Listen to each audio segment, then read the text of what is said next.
If you walk into any Barnes and Nobles in the front, like the leadership business book sections, it's all books like lessons learned as a SEAL team leader, business lessons learned as a fighter pilot, 3 lessons I learned while getting cucked on deployment, how to kill in business. It's like, dude, as a veteran, I feel like I need the opposite. Like, I feel like I have to actually unlearn a lot of military habits to succeed as a civilian. The biggest one, and it's kind of more serious, is how to be an individual, which is funny when you see all this stuff about like teams and everything, because that's what I am now, individual. I don't have a team of people. I don't have a platoon of people who are legally obligated to do anything for me. So learning how to kind of be on your own, and this isn't like, lone wolf mentality, but it's like there's a lot of things that you have to learn to kind of do for yourself, from just like a mental aspect of like supporting yourself mentally a little bit. There's a lot of stuff that you have to learn how to do by yourself that in the military you kind of take for granted. If you got hurt or something, like in a freak accident, your platoon will take care of you. You just don't have that quite as much on the outside. And on a lighter note, some funny things I think that I had to unlearn that were just like habits. The biggest one was swearing. I didn't realize, maybe it's just the infantry, but I figure the whole military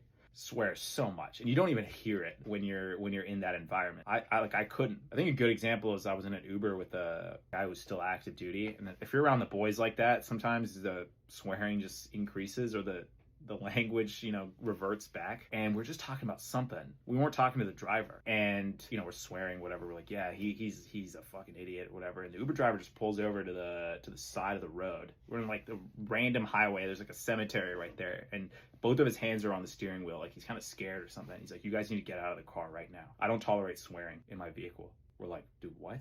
Like, we're sober. And we're like, sorry, sir, like we'll stop swearing. And he's like, you guys need to get out of the vehicle or I'm gonna call the cops. I'm like, are you fucking serious? we didn't say that, but we're like, all right, fine. Got out just on the side of a random highway, and we both looked at each other. We're like, we couldn't even like hear the swearing. We're like, well, was it that bad? I have no idea. Another one is like being uncomfortable for no reason.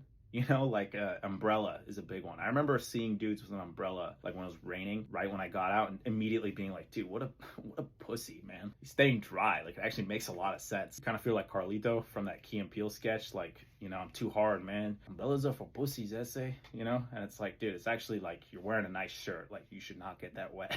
Waking up after the sun comes up, I feel like this one still makes me feel like not successful. The sun's been up in the sky for a while. I'm like, dude, I should have done something. Judging like random civilians, like their worth as a human based on their like physical fitness, which like logically doesn't really make sense. But you just meet some like banker or something, and you're just like, I don't care how much money you make, dude, you look like a bitch. How about you use some of that money to like hire a personal trainer? The ego too, to think that is kind of crazy. But I mean, that's the environment you come from. I guess the conclusion of all this is like there should be a civilian writing a book, how to succeed as a civilian for veterans.